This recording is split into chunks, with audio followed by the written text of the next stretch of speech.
You've been taking creatine to build muscle. But there's something happening below the surface that nobody talks about, and it directly affects your sex drive. Stay with me because the answer is not what you expect. Millions of men take creatine every day.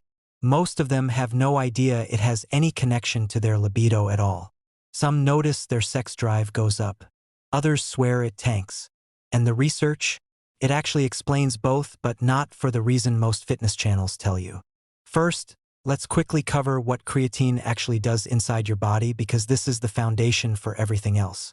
Creatine is stored in your muscles as phosphocreatine. When your muscles need energy fast during a heavy lift or a sprint, phosphocreatine donates a phosphate molecule to regenerate ATP, which is your cell's primary fuel source. More creatine means more ATP available, which means more power output and faster recovery. Now here's where it gets interesting for your sex life.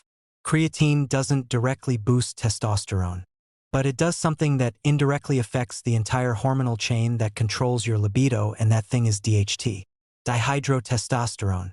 And if you've never heard of DHT, you need to, because it's arguably more important to your sex drive than testosterone itself. DHT is a more potent form of testosterone. It's converted from testosterone by an enzyme called 5-alpha reductase. And DHT is the primary driver of male sexual desire, not testosterone directly. Low DHT is strongly associated with low libido, erectile dysfunction, and reduced sensitivity. High DHT is associated with strong sex drive, morning erections, and sexual confidence.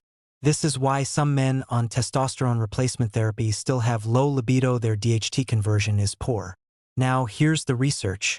A 2009 study published in the Clinical Journal of Sport Medicine followed rugby players taking creatine for 3 weeks. What they found was significant. DHT levels increased by 56% after the loading phase and remained 40% above baseline after the maintenance phase. Testosterone itself didn't change much. But DHT, the hormone most directly tied to your libido, went up substantially. This is the mechanism behind why many men report stronger sex drive when they start creatine. So if creatine raises DHT, why do some men report lower libido when they start taking it? This is the part most supplement channels skip entirely.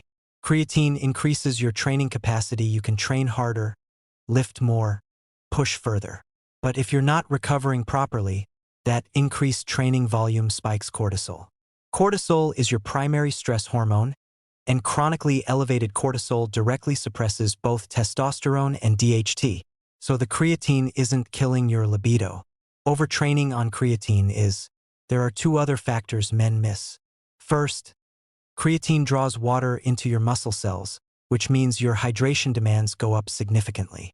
Mild dehydration reduces blood volume and circulation, both of which affect erectile quality and sexual energy. If you're not drinking significantly more water on creatine, you're working against yourself. Second, creatine amplifies whatever your baseline is. If your sleep is poor, your diet is low in zinc and healthy fats, and your stress is high, creatine will amplify a hormonal environment that's already compromised. So here's how to take creatine in a way that actually supports your libido rather than working against it. Standard dose: 3 to 5 grams of creatine monohydrate daily. Skip the loading phase if libido is your primary goal. A 20-gram loading phase spikes cortisol temporarily in some men. Take it with food containing healthy fats. This supports testosterone and DHT production at the same time. Hydration: add at least half a liter of water to your daily baseline from day 1. And pair it with zinc. Zinc is a direct cofactor in 5-alpha reductase activity, which is the enzyme that converts testosterone to DHT. Without adequate zinc, your creatine-driven DHT boost is blunted. One more thing before we wrap, and this is something almost no one talks about. DHT doesn't just affect libido. It affects confidence, motivation, and what researchers call competitive drive.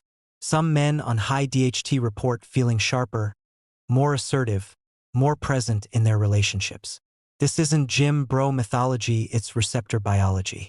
DHT binds to androgen receptors in the brain, not just in muscle tissue. So the effect of creatine on your sex drive may be part of a wider hormonal shift that men often just feel without being able to explain why. To recap, Creatine raises DHT, the hormone most directly responsible for male sex drive, by up to 56% in some studies. Men who experience lower libido on creatine are typically overtraining, under-recovering, or dehydrated. Pair creatine with zinc, adequate water, quality sleep, and a diet with healthy fats, and it can be one of the most powerful natural tools for male sexual wellness. Not just for muscle. If this changed how you think about creatine, hit the like button. It actually helps more men find this research. And if you want to go deeper on the zinc and DHT connection, that video is right here. Subscribe if you're serious about your sexual health. I publish the research most men never see.